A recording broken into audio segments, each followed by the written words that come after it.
everyone, in this video we will cover the current affairs.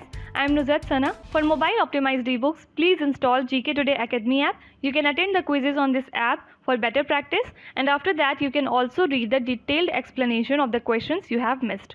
For regular updates, please check our Telegram channel. The link is given in the description box. You can subscribe to it if you find it relevant. For hard copy books, you can visit our website gktbooks.com. Okay.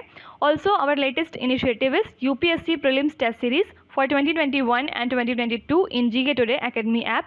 So if you are appearing in UPSC Prelims, you may consider joining this. So now, without wasting any further time, let's get started. So today we'll be discussing most important MCQs for 28th of July 2021. Starting with very first question, which space agency has been selected by NASA to provide launch services for Europa Clipper mission? So recently NASA has selected SpaceX, that is Space Exploration Technologies Corporation, to provide launch services for Europa Clipper mission. Now do remember that it is the Earth's first mission to conduct detailed investigations of Jupiter's moon Europa. And the mission will launch in October 2024 on a Falcon Heavy rocket from NASA's Kennedy Space Center in Florida. Apart from it, Jet Propulsion Laboratory of NASA leads the development of the Europa Clipper mission in partnership with Johns Hopkins Applied Physics Laboratory. Now apart from it, NASA is now aiming to create computer models which can be used with satellite data to learn which part of their dwindling deltas can be shored up and which cannot be. Okay. Also, scientists of NASA have created first ever 3D map of boundary between our solar system and interstellar space known as heliosphere.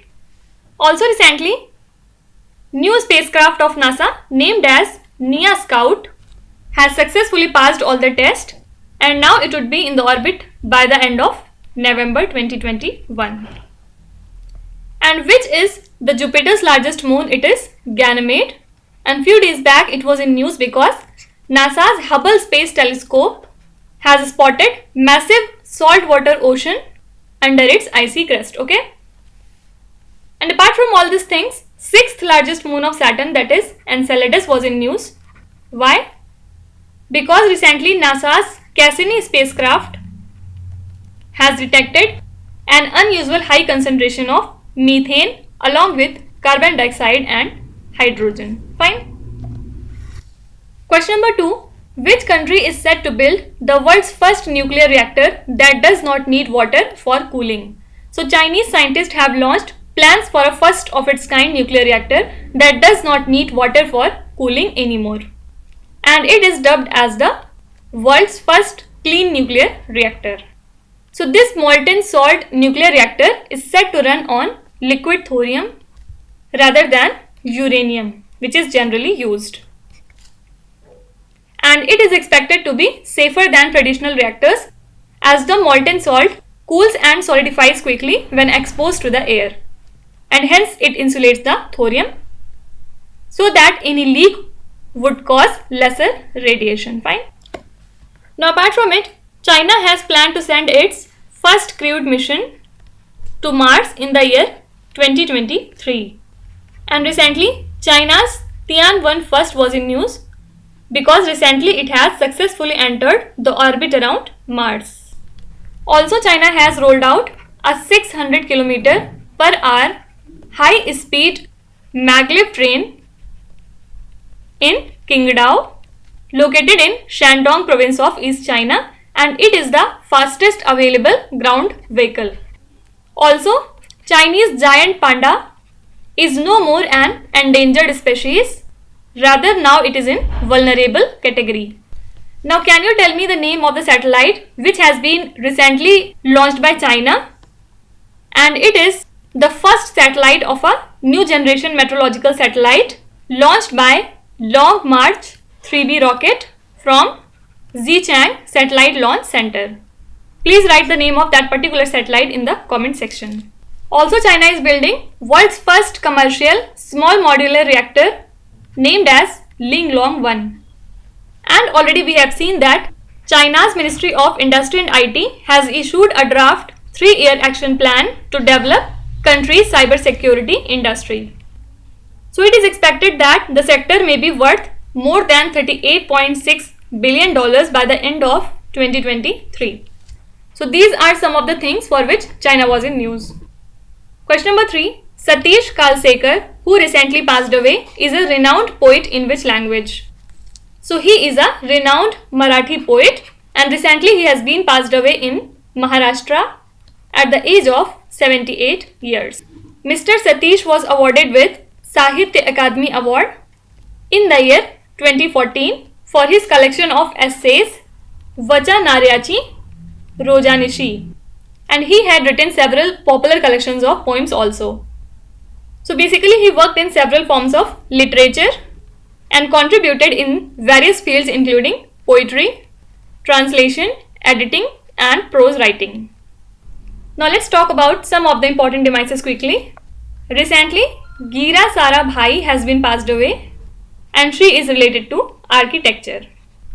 Also few days back, Stan Swami has been passed away and he is priest as well as tribal rights activist.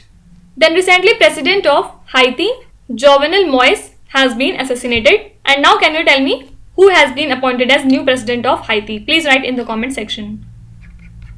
Then we have lost our veteran athlete Milkha Singh, and do remember that he is the only athlete to win gold at 400 meters in Asian as well as Commonwealth Games. Then Kenneth Kaunda had died and he was the founding president of Zambia. Now talking about some of the important recent appointments, Sher Bahadur Deoba is the new Prime Minister of Nepal. The new President of Iran is Ibrahim Raisi. And I am not telling you the President of Syria because a lot of you were saying that I repeat this thing many times, so I am not telling you again. But I do that because I believe it will help in retaining the things. But anyways, new Prime Minister of Israel is Naftali Bennett.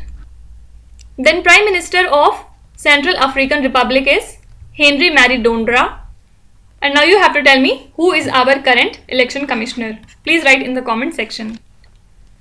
Question number 4. The Northeastern Space Application Center, that is NESAC, is located in which Indian state? So this is actually a joint initiative of Department of Space and Northeastern Council, and it is located in Umiam, Meghalaya. So the Union Home Minister Amit Shah has recently laid the foundation stone for the multi-purpose convention center and exhibition facility of the NESAC in Shillong, which is the capital of Meghalaya. Apart from it, Meghalaya was also in news because recently it has approved the Youth Policy 2021. What is it? It actually aims to create a field for the youths of the state to achieve their full potential and becoming skilled, creative and employed members of the state as well as country. Okay. Also recently, Tripura has initiated Tripura Agar Wood Policy 2021 to double the production of agar in the state. Now you have to tell me, Jahan Vote Wahan Vaccination is a campaign from which state or union territory? Please write in the comment section. Question number 5. Mirabai Chanu has registered India's first medal at the Tokyo Olympics in which sporting event? So she is India's ace weightlifter and recently she has clinched the silver medal in the 49 kg category and has opened the country's medal account at the Tokyo Olympics 2021. So do remember that she is the second Indian woman to bag a silver medal at the Olympics after PV Sindhu. And also she became the first Indian woman weightlifter to win a silver at the Olympics. Okay. Now can you tell me Mirabai Chanu belongs to which state? Please write in the comment section if you know. Also do remember that Sumit Nagal became only the third Indian to win men's single match at an Olympic edition and also the first in 25 years when he defeated Denis Istomin in the first match at Tokyo Games. Already we have talked a lot about the flag bearers, so I am not telling it yet again. Talking about French Open 2021, the winner was Novak Djokovic in men's single category, and in the women's single category, winner was Miss Barbora. Then talking about Australian Open, in men's category, again winner was Novak Djokovic, and in the women's category, this time winner was Naomi Osaka.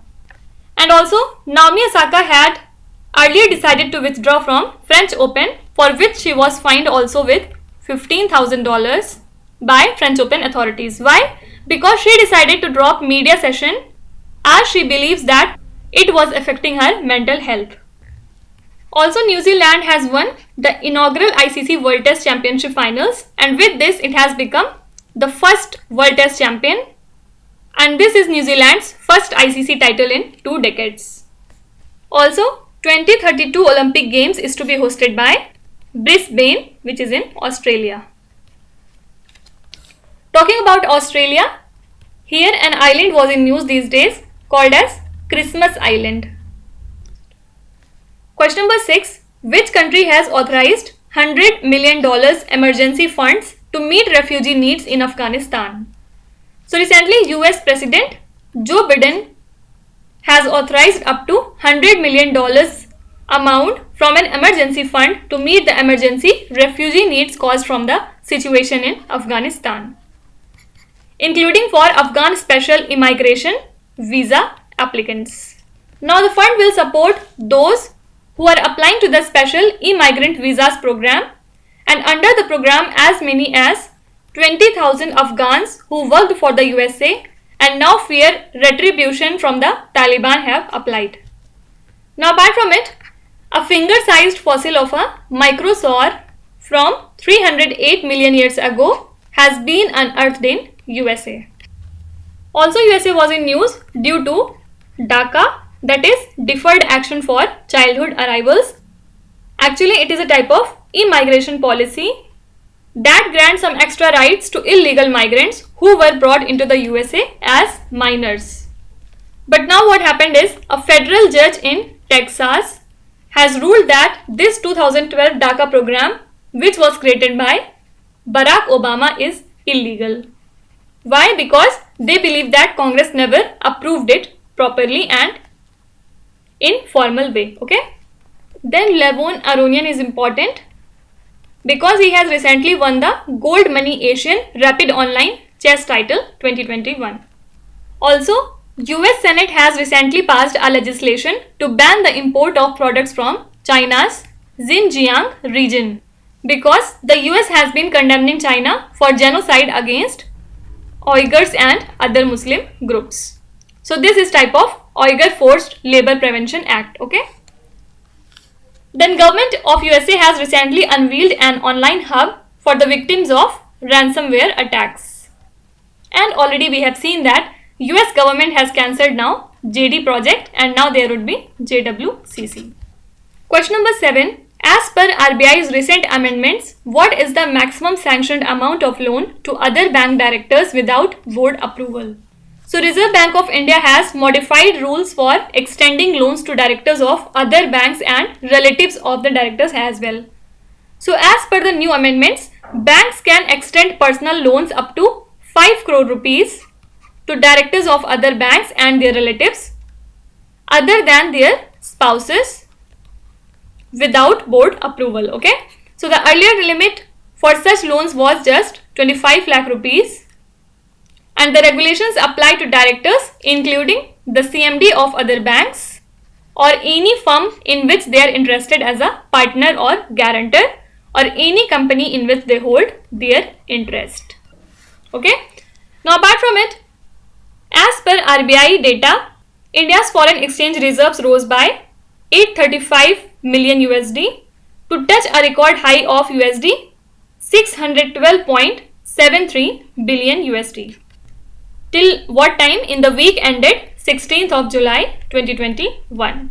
And among it, do remember that foreign currency assets is the major component of the overall reserves and it rose by 463 million USD to 568 billion USD. Okay. Also, according to third annual report on periodic labor force survey conducted by NSO, that is National Statistical Office, unemployment rate fell to 4.8%, while in the year 2018 to 19 it was 5.8% and 2017 to 18 it was 6.1%. Also recently RBI has announced the RBI Retail Direct Scheme, which aims to facilitate investment in government securities by retail investors.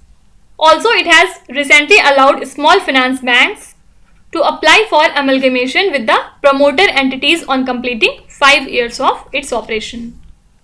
And few days back we have seen that RBI has issued the directions for dividend payout for NBFCs, under which dividend ratio has been capped at 50 to 60%.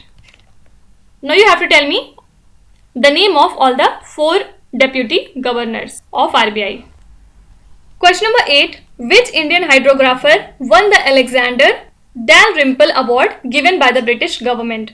So India's chief hydrographer Vice Admiral Vinay Badhwar received this award by the British government in recognition of his works in areas of hydrography and nautical cartography. And the award has been named after the first hydrographer of the British Admiralty, and it was instituted in 2006. So Vice Admiral was conferred with the award in the year 2019, but the award ceremony was held recently due to the COVID-19 pandemic. Now let's talk about some of the important awards. Pramod Bhagat has been recently awarded as Differently Abled Sportsman of the Year 2019. Then Gangom Baladevi has been conferred with AIFF Women's Footballer of the Year 2020 to 21, and in the men's category it is Sandesh Jhingan.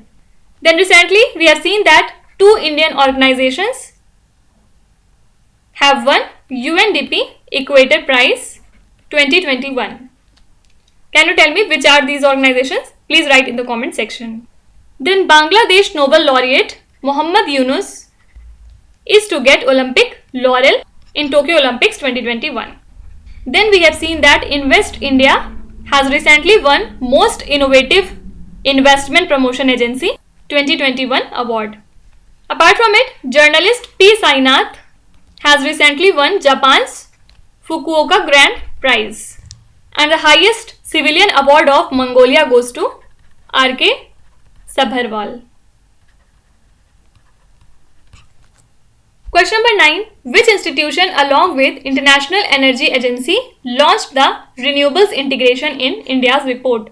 So a report on this topic was jointly launched by Niti Aayog and IEA.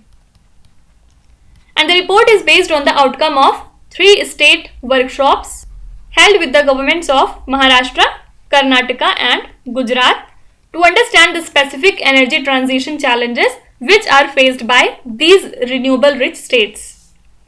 And the report highlights that India's power system requires identification of resources and advanced technology initiatives. Now talking about Niti Aayog, Government of India has recently extended tenure of Niti Aayog CEO, who is Amitabh Kant, for 1 more year. Also, Niti Aayog has released 3rd edition of Sustainable Development Index for 2020 to 21, which evaluates the progress of states and union territories with respect to social, economic and environmental parameters. Now, in this report, it was topped by Kerala with total of 75 points. Talking about union territory, it was topped by Chandigarh and further followed by Delhi. And Himachal Pradesh and Tamil Nadu were second, and the worst performers were Bihar, Jharkhand and Assam. Coming to last question, which is the first country to approve genetically modified golden rice? So the Philippines has become the world's first country to approve the commercial production of genetically modified this golden rice, named for its bright yellow color. And the rice has been enriched with vitamin A, precursor beta carotene to make it more nutritional, and experts hope that this rice will combat childhood blindness. And do remember that IRRI, that is International Rice Research Institute, along with Philippines Rice Research Institute, has developed this golden rice. Now, a few days back we have seen that Mishri variety of cherries from Kashmir Valley has been exported to Dubai from Srinagar. Also, first consignment of GI certified Shahi Lychee has been exported from Bihar to United Kingdoms. And also, Bihar has exported Jardalu mangoes to United Kingdoms. Then 3 products from Assam are important, which are GI certified and have been recently exported. First is Burmese grapes, also known as letuku in Assamese language, and it has been exported to Dubai. Then second product is Bao Dhan, also called as red rice, and it has been exported to USA. And the last product is Kaji Nemu, which is a kind of variety of lemon, and it has been gone to London. So these are the 3 special products of Assam. Now let's start with today's quiz. Here on the slide you can see 5 questions which have been taken from the past 2-3 days current affairs. Pause the video and try to solve each of these questions. And at the end of the lecture, do not forget to share your scores in the comment section. So please be honest and do not cheat with yourself. So that's it for today. I hope you have liked the session. These were the important news and events from today, and we will meet again tomorrow with some more important current affairs. Till then, stay tuned. Thank you so much for watching, and please do not forget to subscribe to GK Today. With this, Nuzhat Sana signing off.